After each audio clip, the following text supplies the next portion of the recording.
afternoon, everyone. Thank you for joining us today. We're delighted to bring this trauma-informed leadership webinar to you, featuring Dr. Dan Guerra. Dr. Guerra is a clinical psychologist with 25 plus years experience treating individuals and groups and an executive coach with a private practice in New York City. He has traveled in the USA and abroad, giving talks on topics including leadership development, stress management in the workplace, evidence-based relaxation strategies, social emotional learning, and the role of body, mind, brain learning in healing trauma. He has co-authored the book From Stress to Centered, A Practical Guide to a Happier and Healthier You. Dr. Guerra studies and implements recent findings in neuroscience to support and enhance his personal and professional experiences in the areas of Eastern wisdom and the healing arts to deliver a psychology of health and wellness to his patients and clients. He is also an avid world traveler who has been fortunate enough to visit over 40 countries and to hike many mountain ranges across the globe. He is delighted, of course, to be here with all of you today. And I want to thank Dr. Guerra for being here and pass it over to him. Thank you, Dr. Ryan. And I'd like to also thank Lynn Allen and Jackie Levine for partnering with me for these workshops and webinars. And Jackie, once again, thank you for the introduction. So again, my name is Dan Guerra. I'm a psychologist and executive coach, and I give talks on trauma and social emotional learning. A good portion of my private practice in Manhattan is dedicated to working with folks who have had trauma in one form or another.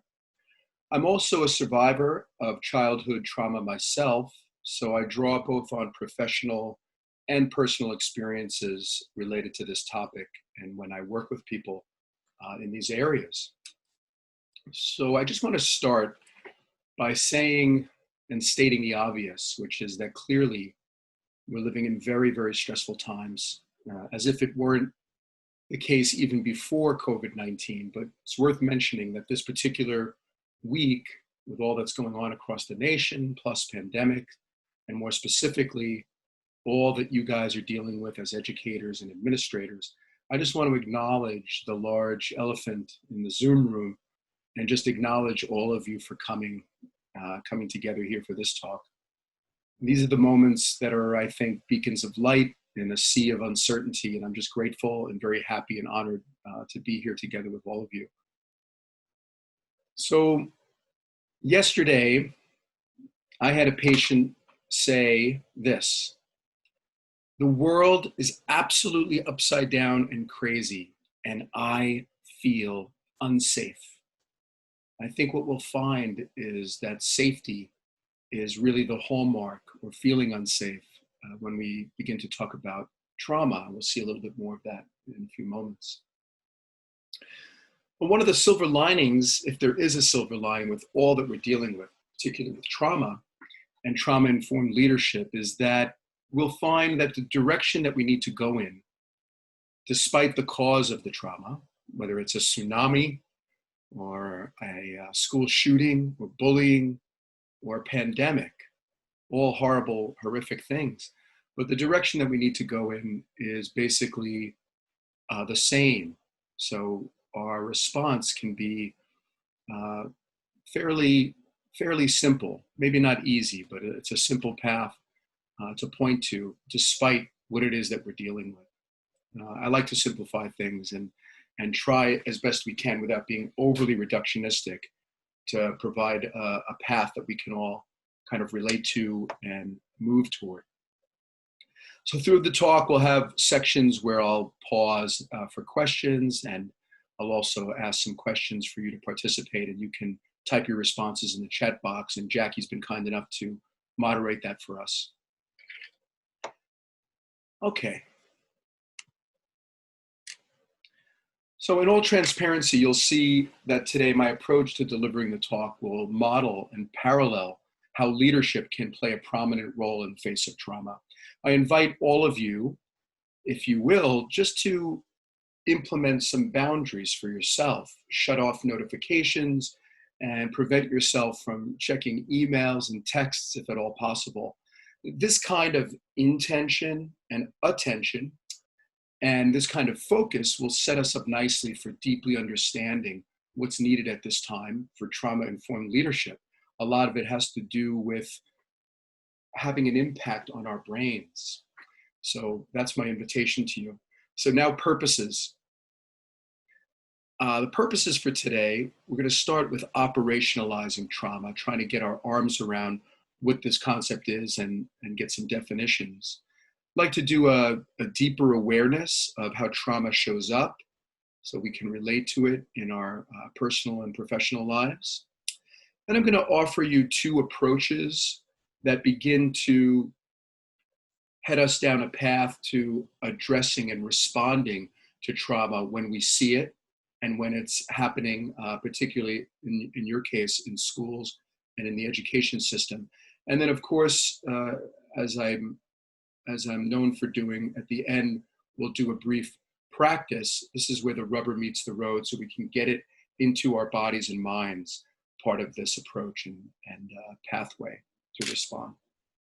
Okay, so as we try to operationalize trauma, we see that it's hard to pin down due to its complexity. But certainly, trauma requires a mind, body, and brain response. There's a feeling of overwhelm and an experience of just being flooded with feelings. We lose our ability or impaired ability to cope with stress and stressors that are coming at us. There's an increased sense of helplessness, a compromised sense of self, so who we are in the world and how we're relating to others. And then also we have an impairment in expressing our full range of feelings and experiences. There's a need to sort of anesthetize or build walls around our full range of feelings.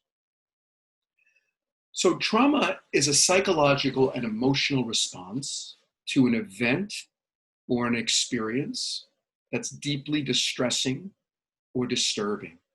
And that can run the gamut from something as seemingly benign as being involved in a car accident or having an illness or injury, losing a loved one, or even going through a divorce, either as an adult or a child.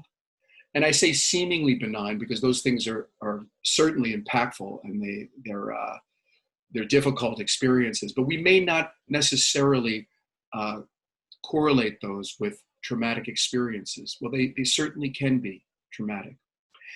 So it can run the gamut from that end of the spectrum all the way to encompassing extreme and very, very painful experiences, including rape and torture or significant neglect or ongoing abuse. Some useful distinctions in the field of trauma are simple traumas, complex traumas, and developmental traumas. So a simple trauma is basically having one particular incident happen. That would be, for example, let's say a significant car accident. Complex trauma is repetitive trauma with cumulative effects. So that would be multiple traumas, at different time periods. Developmental trauma happens usually in the first 4 years of life, and this is often due to neglect, abandonment, or some type of abuse. And this developmental trauma will disrupt the child's psychological, cognitive, or social development because it interferes with early attachment. You can look at this as getting in the way of a person's social and emotional needs.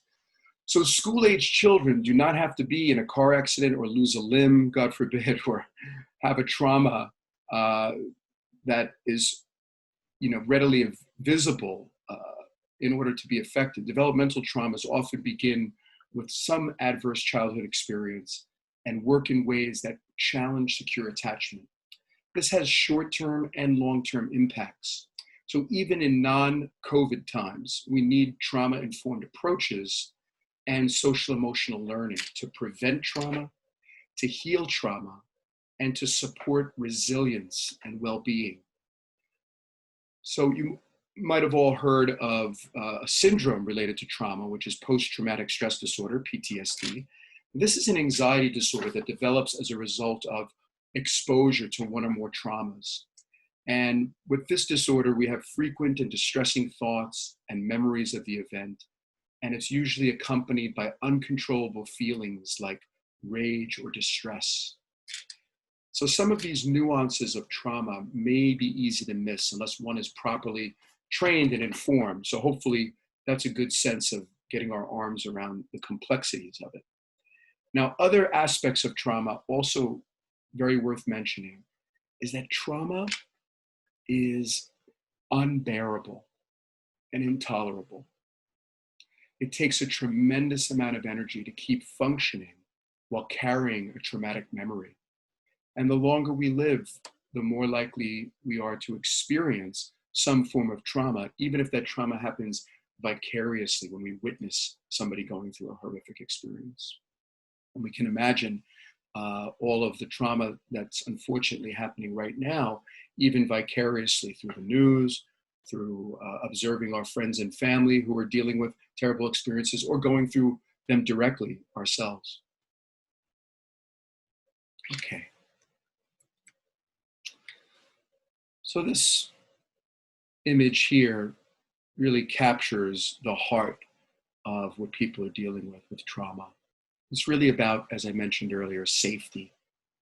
There's a threat, first, to our physical safety, bodily harm, emotional safety, how secure we're feeling on the inside with our feelings and emotions. And then there's a threat to our thinking as well. Oftentimes with trauma, we'll see catastrophic thinking, fear-based thoughts, negative appraisals of situations that are going on that may or may not be proportional to the experience that we're having. And of course, with the arrows going both ways, all of these interact with one another.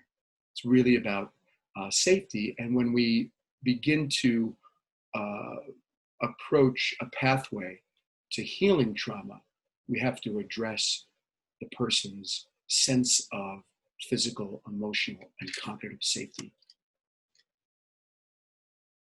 So this is a study on adverse childhood experiences. You heard me mention that a moment ago, or the ACE study, you might have heard of it. The original ACE study was conducted at Kaiser Permanente and along with the CDC from 1995 to 1997. And there were two waves of data collection. Over 17,000 HMO members from Southern California participated in the study, and it covered an age group from 19 on up. So an adverse childhood experience could include one or more of the following: physical abuse, sexual abuse, emotional abuse, neglect, household dysfunction, which could be a number of things, or living in a home that has an incarcerated relative. These are some of the examples. So as we see on the slide here, on this chart, we see that as the number of ACEs increases, the risk for negative health and well-being outcomes also increases. And by negative health and well-being outcomes, we're talking about our physical health. So diabetes and obesity and depression is on the rise. Destructive behaviors like drug and alcohol abuse, smoking, or it could be even raging and aggression. And something that I know is all close to your hearts, which is life potential. So academic achievement, graduation rates, and just our general sense of success and accomplishments in life. So as ACEs increase, unfortunately, even premature death increases and risk for suicide as well. So this study really points to a number of things. There is one study in your resource list that found that resilience has an important relationship to ACE outcomes. So building resilience, which is defined in the survey as staying calm and in control when faced with a challenge. So for children between the ages of 6 and 17, building resilience can ameliorate the negative impact of adverse childhood experiences. I think this is very hopeful, so that if we can build resilience inside our classrooms and in the school community, we may be impacting, we likely will be impacting positively the impact of these adverse childhood experiences on trauma.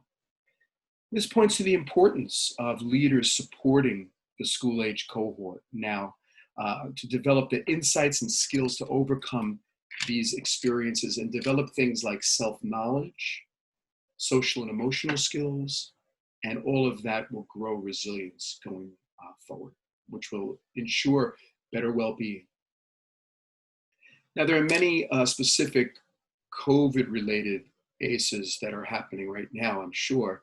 Things like the anxiety for parents around managing home life and work life, and virtual classrooms, which is in this stage just new to everybody.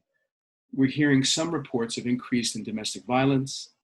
Substance abuse is increasing in these times of stress. And unfortunately, we're expecting suicidality and suicides to be on the rise. And we only need to look at what's happening in the news in this last week to see all of this played out, what's in the hearts and minds of so many as stress and uncertainty and injustices ratchet up. So that's mostly on the mental health side of things, which of course is intimately related to education, and I'm sure, important to all of you. But let's take a look at what else we might be facing here in addition to that. So I was just thinking about what you all might be dealing with on your end as we, get further into this pandemic and responses to it, virtual classrooms. I'm thinking there must be plenty of layoffs. I know that there's budget concerns. We're all dealing with these virtual classrooms and Zoom rooms, and how that impacts education, or is it as effective? Certainly the physical health of your students and staff, and the mental health, and also information overload, just everything coming in. What do we pay attention to? What do we ignore? We only have a certain time period to deal with this. And even though, we've saved on some time from commuting perhaps, and we're at home, there's still limits on that. And then the question, when and if do we return? So those are some of the things that I've been hearing from my educator friends and just thinking about it. But I'd like to hear now what you're facing. So in this uncertain world, what is it that you're facing? Any additions or elaborations or any comments? And Jackie will take those in the chat boxes. Okay, thank you for that contribution. I'd like to now just briefly go through the 5 pillars of emotional intelligence, also very much related to trauma-informed leadership. This concept of emotional intelligence was really packaged and put forward by Daniel Goleman in 1995 with his book on EI. And you might be familiar with some of these pillars. I know that Mark Brackett and Scott Levy delivered an excellent talk recently on emotional intelligence in this time of COVID, and I imagine many of you caught that. It was very good. So the first pillar of emotional intelligence, fairly self-explanatory, is self-awareness. So we focus on behaviors and observations that bring information to better understand the self. This involves a tuning in or bringing our focus from an purely external view to one that goes inside through a reflective process. The second pillar is self-regulation. So once we understand what's happening internally, can we modulate it, regulate it, have our finger on the dial button to dial our experiences up, down, or to the middle with the purpose of having better outcomes. A third pillar is motivation, very much related to emotionally intelligent leaders. So motivation is that which drives us that goes beyond external reward, things like salary, prestige, or title. So it's that achievement just for the sake of achievement and coming from internal factors, an internal drive. Fourth pillar is empathy, also a slightly misunderstood concept sometimes. We want to be careful not to confuse empathy with sympathy.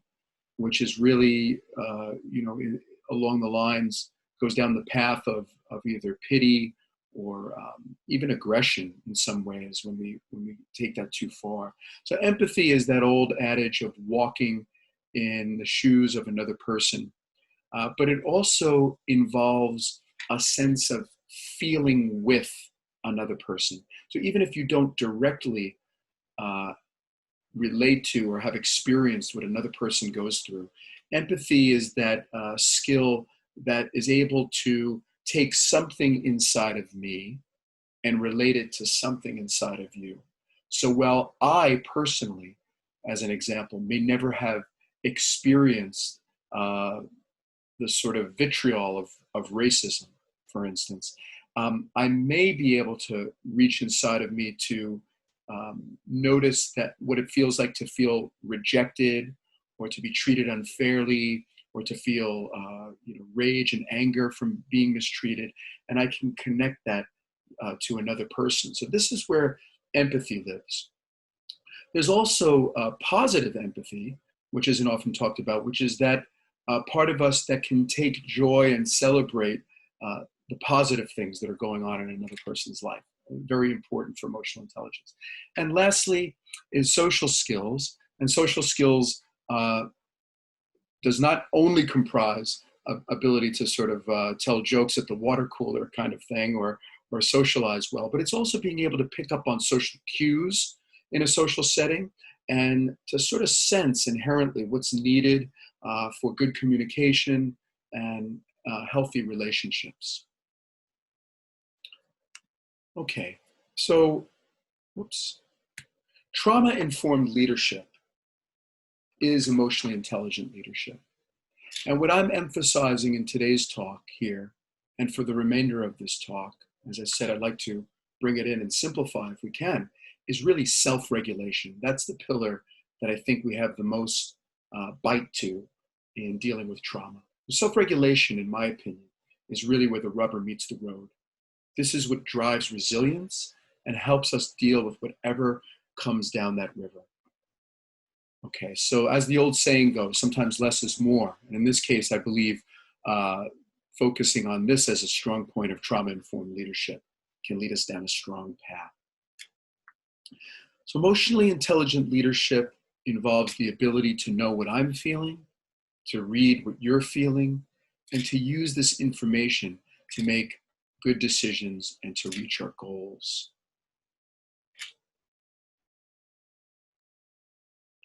Okay, what's happening in the brain with all of this? So here we have a slide of your brain. Remember those old commercials from the 1980s? This is your brain on drugs. Any questions with that fried egg? Well, this is much lighter. This is your brain on a flip chart or a PowerPoint slide. So let's take a quick look at this. If you're like me, you like brains and neurobiology. I love talking about this stuff. So as we see in the middle, we have this little almond-shaped structure called the amygdala. And let's look and see how stress and trauma operate here in the brain. We can lead us into the approaches on how to deal with it. The amygdala is the smoke detector of the brain. It's saying, is there a fire? Am I safe? Activate. So this is where stress lives and is responded to one way or another. It's not exactly where it originates or begins, that's in the reptilian brain, but it certainly is that response that we've become familiar with: fight, back, escape, or shut down. This is what's happening right there in the midbrain. Now, the medial prefrontal cortex or the ventromedial prefrontal cortex, we could just call it the prefrontal cortex. Here, this is the watchtower. This is the view from above, our frontal lobes, right? Our higher cognition where rationality sits. It might ask the question, is the house actually on fire or is that smell coming from the barbecue? I do remember that we lit the barbecue, so before I go into panic mode, let me check it out. Right? This watchtower also tells us about how other people's responses are so that we can assess our safety. Is this person coming at me with aggression right now? Is that what I'm reading on their face? Or maybe they're just thinking about something and look concerned. This happens in nanoseconds. We develop, hopefully, the skill over time, but it's also strengthened through emotionally intelligent practices. So a good watchtower will be able to distinguish when what we see from others is really about them and not us. And also, a good prefrontal cortex is crucial for preserving and developing good relationships with all of our fellow humans. In trauma, the relationship between the prefrontal cortex and the amygdala, it breaks down and it becomes much more difficult to control our emotions and our responses.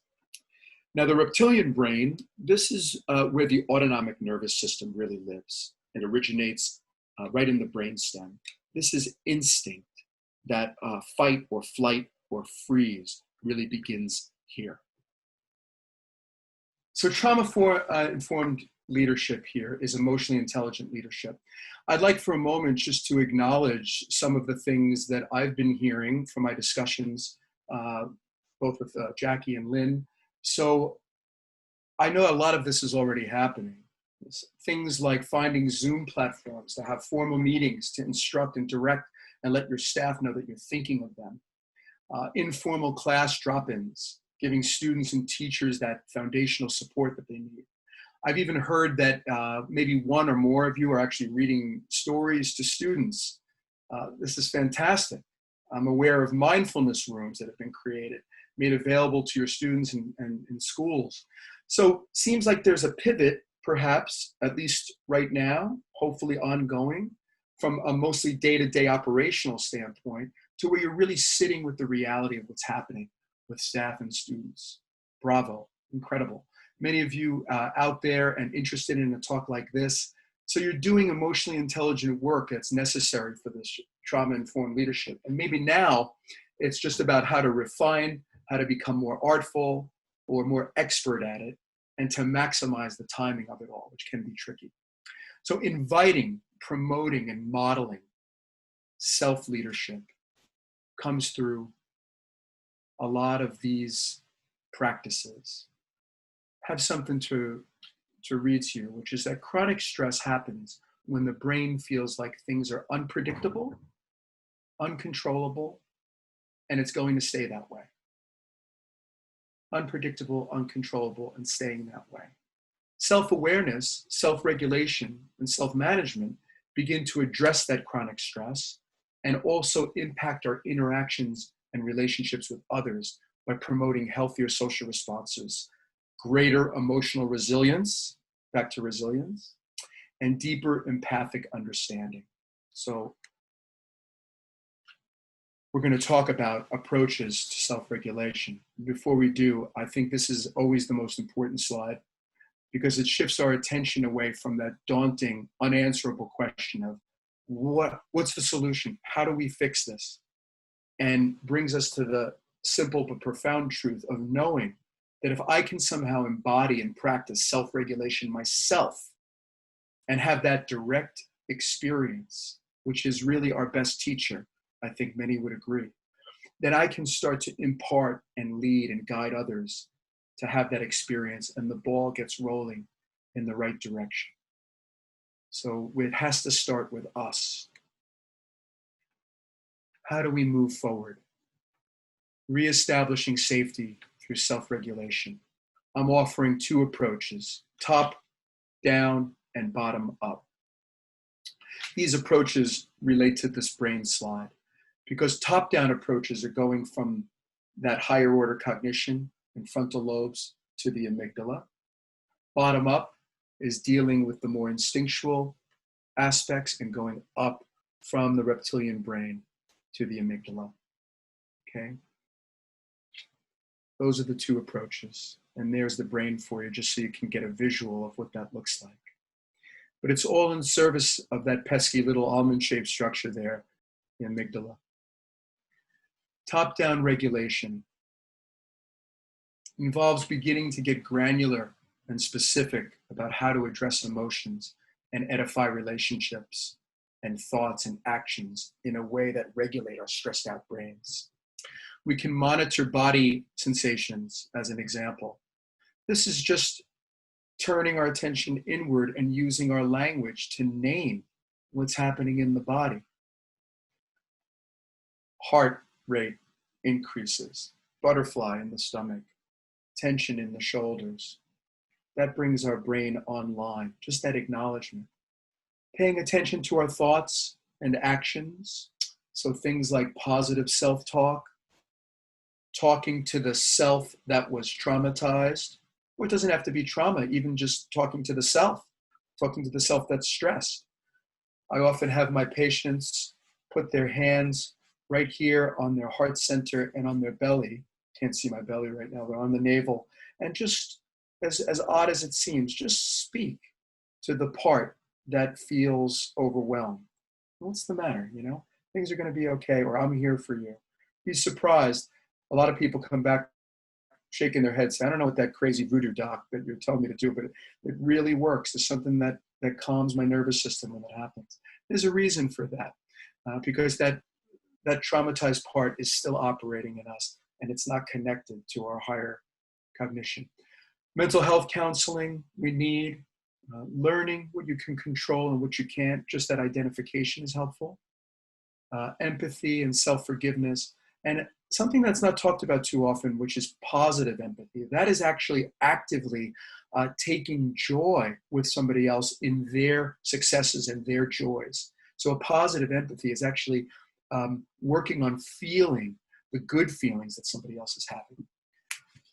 Clear and transparent communication. I probably don't need to tell all of you how important that is in helping others feel safe, involving others in decisions, and certainly just the mere presence of a caring adult, research has shown, is very helpful with top-down regulation.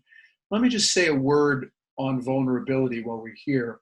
And I wish I could take credit for this, but this comes from Brene Brown's work, which I know a lot of you have studied and you've read Dare to Lead. But vulnerability, and we know that courage is contagious, but so is fear. So if we think of a time where courage existed, we'd be hard pressed to not think of these three things, which is uncertainty, risk, and emotional exposure. And this is what we're up against right now, and even pre-COVID, I think. And those three things, risk, uncertainty, and emotional exposure, they comprise vulnerability. But there's connection that occurs when we become skillful at sharing vulnerability. Hopefully I've modeled a little bit of that today. I certainly felt vulnerable at certain times during our presentation today. It's not just for the purpose of the presentation, but I challenge myself and try to grow as a presenter in joining with you in that human experience. You may not be able to relate to the exact thing that happened to me, but everybody can relate to having certain feelings, feeling anxious, feeling a deep sadness, feeling a helplessness. And that realm is very powerful. Okay. Don't have to spend too much time on bottom-up regulation, but I'll just say in this phase, we're recalibrating the autonomic nervous system. And we're dealing with things like breath and movement and touch. In school settings, I have many ideas how this can be implemented, particularly the Yoga Nidra, which if you don't know, I recommend you look that up. It's a very powerful practice that just involves lying on the floor and listening to a protocol. But breath is literally right under our nose, can take 3 to 5 minutes to affect a change. Movement, things like Tai Chi, mirroring, and certainly exercise. Touch I was thinking about, which I know could be a sensitive topic in a school setting, but even self-touch has been shown, self-massage has been shown to have healing effects and soothing effects on the brain. EMDR, I'll just briefly mention, is a therapy that's evolved, very popular and worthwhile in trauma, that involves eye movements. You follow the facilitator or therapist's hand moving back and forth. And this has a incredibly helpful reprocessing effect on the brain. EMDR, eye movement desensitization reprocessing. Okay, I'm just moving on to this integrative slide here, which comes from Castle. I know all of you are probably familiar. It's just my only thing here is to emphasize again that these approaches need to be integrated school-wide in order to be effective.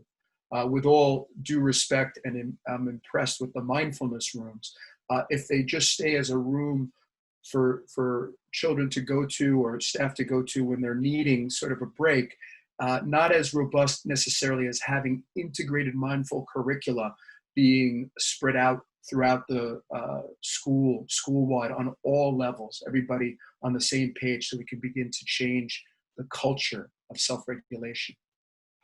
One example of an integrative mindfulness curricula is this here. I gave you the YouTube link. I really recommend you check it out, where mindfulness is integrated school-wide and observed a change in the need and type of discipline when it was implemented. And in addition to marked change in school culture, the children themselves have begun to lead themselves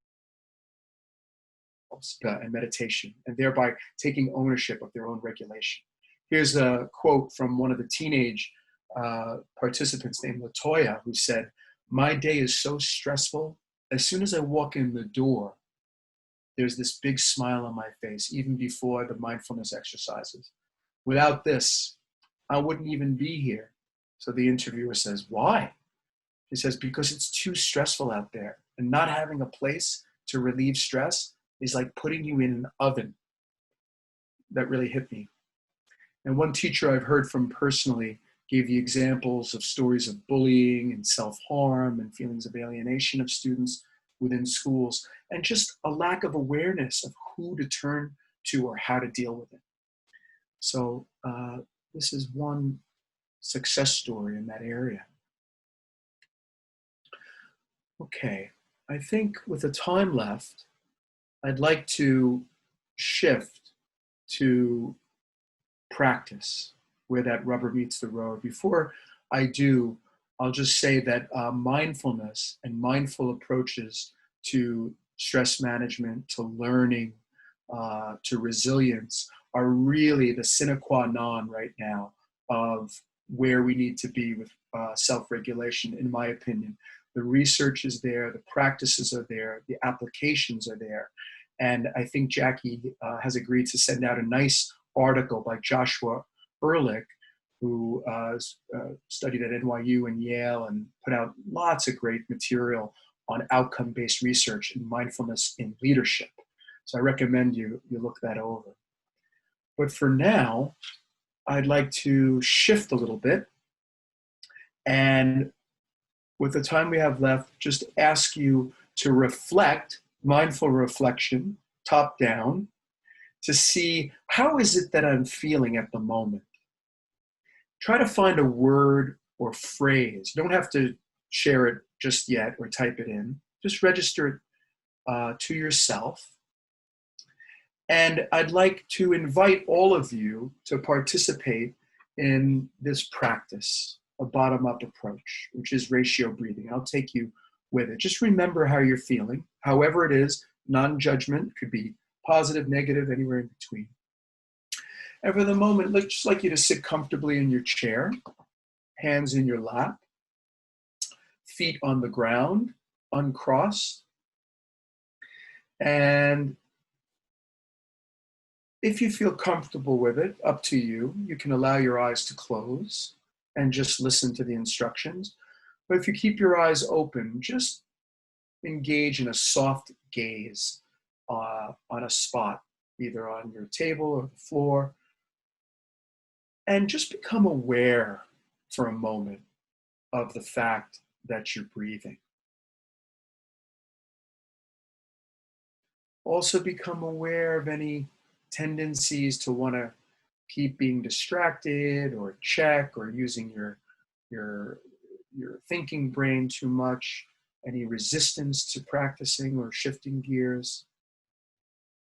And without any judgment, you just let that be part of your experience. So without manipulating your breath or changing it in any way, just notice that the breath comes in and the breath goes out. Just a never-ending cycle and flow. Good. Not doing anything with that, just noticing.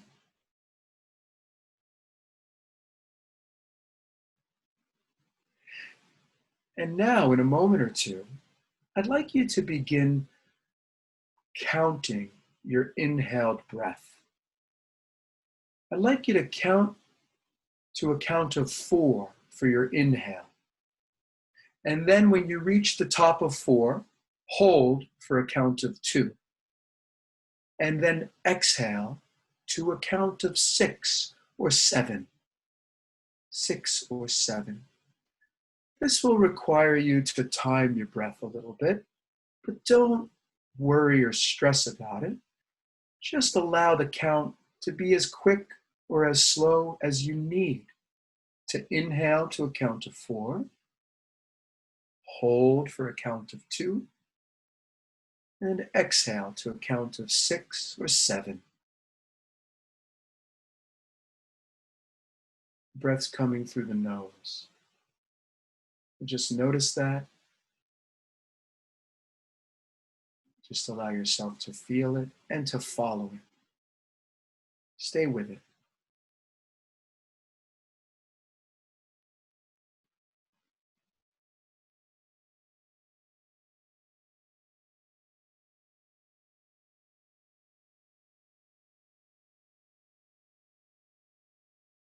Stay with it. Very good. Stay with it.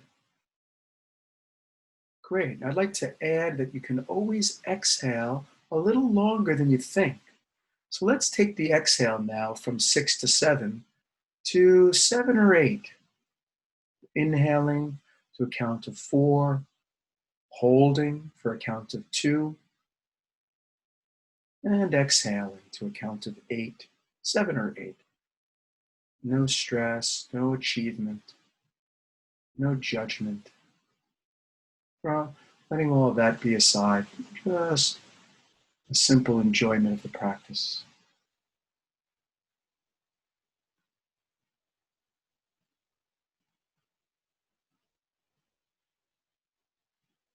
Very good. Stay with it. Doing well.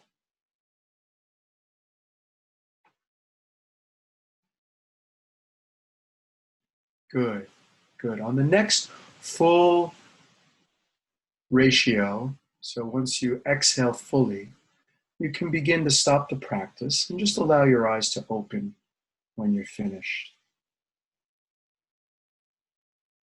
And as you allow your eyes to open, do another check-in with yourself briefly, just to say, how is it that I'm feeling at the moment? Just like we did before the practice. Might have stayed the same, might have gotten worse or better, not important. Just notice how you're feeling. And if you would, if a few folks wouldn't mind typing that in the chat box, and Jackie can, just read the responses if you're comfortable with that. You don't have to, of course. And then we can leave a little bit more room for any questions or comments.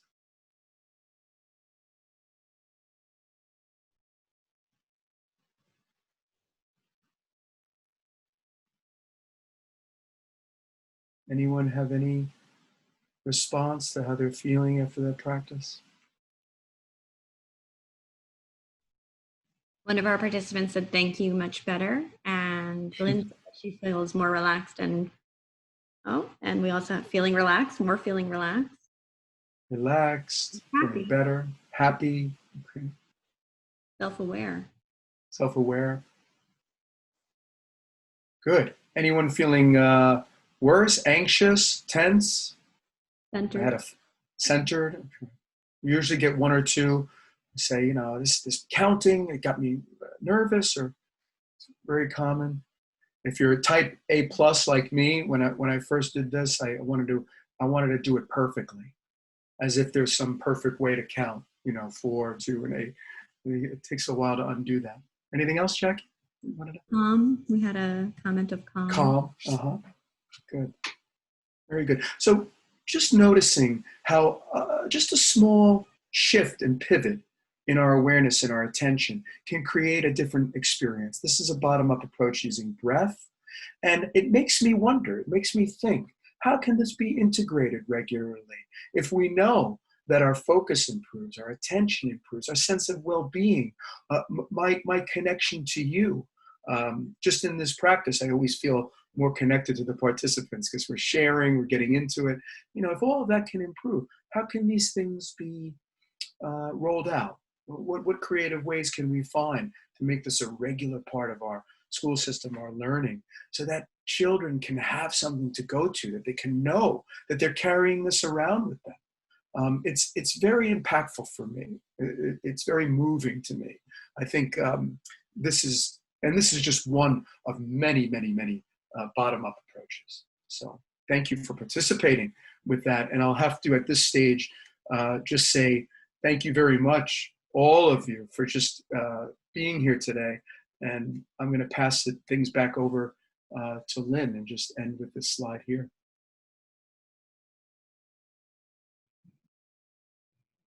I think we have time for a little Q&A. Good. There was a question, Dr. Guerra, earlier from one of our participants, and I'm just going to scroll back to it, that if ACE is a factor in childhood development, how do we approach incoming kindergartners who we are not familiar with at present? So we don't have that relationship built with them. Yeah. And Frank, if you'd like to unmute yourself to say more about your question, feel free. This is a great time for anybody in our room to unmute yourself and ask a question or a comment, and also put it into the chat. So my question is around collective trauma, where we have a large group of children coming our way with this shared traumatic experience. It's not an isolated trauma where we have a car accident or these other issues. And we don't have the relationships built with these students like we do with current K through 12th graders. Yes. And is there an approach or recommendation in looking at how we bring in our children and transition them as new kindergartners when they've had this shared collective trauma? Yes. Great question, Frank. Thank you for that. And I don't know if you were on the line a little earlier. So one of the silver linings, I think, to all of this is that we can simplify it to say that the approach or response is the same. And I think the good news, I'm always looking for good news, is that whether or not a child is coming in with adverse childhood experiences, you're basically saying, how do we do this blind, but also kind of knowing that we're all having this shared collective experience? I think the approach and response is the same. Regulate, teach self-regulation. Because for the child who's not dealing with an adverse childhood experience, they're going to go from good to better or well-being and learn a valuable skill. And the child that is traumatized and going through something, they're going to learn how to establish safety within themselves. I think I have your question. If I didn't, please let me know. No, that's correct. We had an approach to use our emotional regulation strategies, but we didn't know if we needed something different. I don't think so. I really don't. Everything that I've learned, everything that I'm reading, and that I like to try to make less is more, just to kind of grab onto one thing. If this can be just done K through 12 and beyond, I think we won't have hurt anything and have helped a lot. And the worst case scenario is, I think a child walks away not having adverse child experiences, but feeling better, feeling more relaxed, having a tool to use for better learning, for self-soothing, for getting even better. Well, as a ruler school, that's very reassuring. Thank you. You're welcome. Thank you very much. Thank you, Dr. Guerra. And I'm going to pass it to Lynn to help us wrap up for the day. But I want to thank you so much for all of your expertise and all that you shared with us today. Oh, thank you. Thank you so much. And thank you for moderating. Yes, and I'll just echo the gratitude to Dr. Guerra. You certainly did not disappoint. We were looking for an overview of trauma-informed leadership, and that you did give us. We very much appreciate all of the time that you took preparing, being here today, and we certainly will look forward to our continued work and partnership together. I also want to say thank you to Jackie for her most excellent facilitation, and last but not least, all of you who joined us late in the day. I very much appreciate your commitment to this important topic. And we hope that we will be able to continue to revisit this trauma-informed leadership. And one of the participants put in the chat that it starts with ourselves. And hopefully we've taken the first step to do that today and to do that together. We also want you to know that we here at PNW BOCES remain here for all of you in whatever it is that you should need. We'd appreciate your feedback on this session and or if there are any other follow-up items that we can help to coordinate, that would be our great privilege and pleasure. And once again, we hope that you all stay safe and well. We hope that you take good care. As Dan put on his last slide, we say goodbye for now and until we meet again. Have a good afternoon, everyone. See you soon.